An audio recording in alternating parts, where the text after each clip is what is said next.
Well, good morning. It's the 25th of June 2020, and welcome to another daily devotional. I was reading in my own personal studies this morning Matthew chapter 9. In Matthew chapter 9, verses 16 and 17, it says this. It says, "No one puts a piece of unshrunk cloth on an old garment, for then a patch tears away from the garment, and a worse tear is made.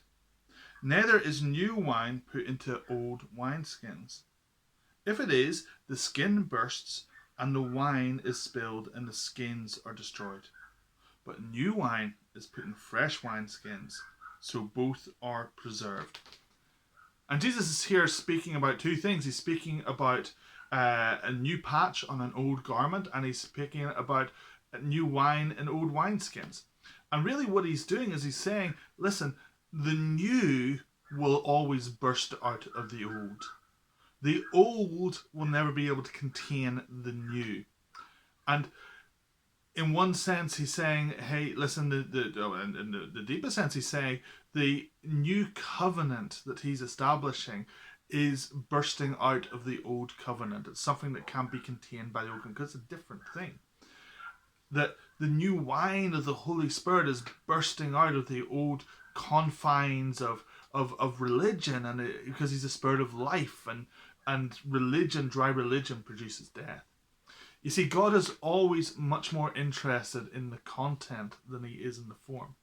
He's much more interested on what's on the inside than he is on what's on the outside. He puts treasure in earthen vessels. See, man looks at the outward appearance, but God looks at the heart. And God is always looking at our hearts. I remember whenever I first started planting the church, I had all kinds of ideas for different models to do it, whether it was going to be a cell church, whether it was going to be a house church, whether it was going to be an emerging church or emergent church or whatever. And I was speaking with one of these kind of old statesmen of the faith, and I was saying, what do you think is the best way? And he says to me, Phil, well, it's the wine that's the treasure, not the wineskin. You see, it's the wine that's the treasure. It's the content that's the treasure. The problem with the old covenant is that you could have had rules and regulations. You could just tick the boxes and you're keeping the commandments. But really what God was after the heart. This is why David was such a big deal in the Old Testament. In fact, David is the most mentioned character in the Old Testament because he was a man after God's heart. David looked at the heart, and David, for all his flaws and all his issues, was a man whose heart was for the Lord. And because his heart was for the Lord, he was establishing this tabernacle of praise that had 24/7 worship for 40 years. And in Acts 15, James, Jesus' brother, he talks about actually how the church is the restoration of David's fallen tent, this tabernacle of praise, this place of worship, this place of continual adoration to the Lord. You see, the wineskin is what we put the wine into. Whenever we have wineskins, they are made to accommodate the things that was the wine at the time, was the old wine.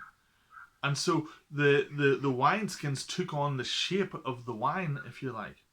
But the new wine, whenever it gets poured into old wineskins that are hard and brittle and have hardened over time, these things, they burst because the fermentation of the new wine, it's expanding, and it's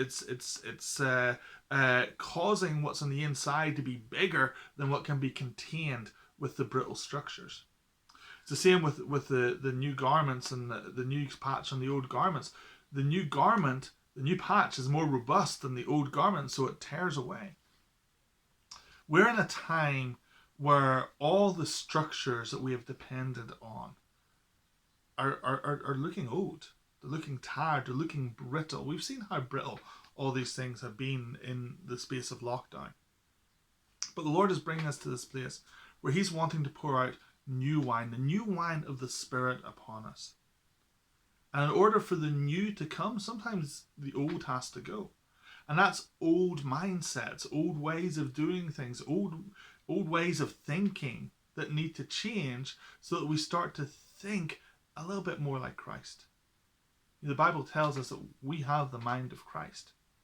And so if we want to renew our mind, we want to renew our mind so it reflects what Jesus thinks like.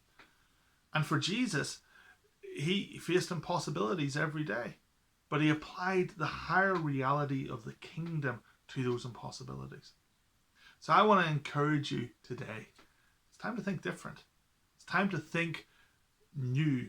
It's time to put away the old and to take hold of the new. Jesus says, behold, I make all things new. Let him make you new today. Have a great day, folks.